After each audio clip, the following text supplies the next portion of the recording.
अस्सलामु अलैकुम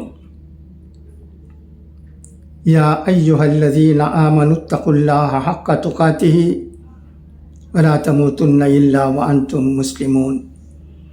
முதுபெரும் எழுத்தாளரும் பன்னூலாசிரியரும் கவிஞரும் இஸ்லாமிய இலக்கிய நிறுவன பொறுப்பாளருமான மௌலானா தாபிஷ் மெஹதி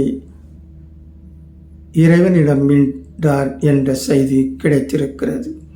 இன்னா லில்லாஹி வ இன்னா இலைஹி ராஜிஊன்.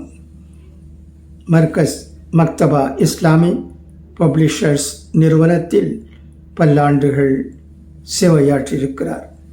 அவர் எழுதிய பல கட்டுரைகள் சமரசத்தில் வெளியாகியிருக்கின்றன. அல்லாஹ் அவருடைய பாவங்களை மன்னித்து அருள்வானாக. சுவனத்தில் உயர்ந்த பூஞ்சோலைகளில் சேர்த்து கொள்ளுவானாக.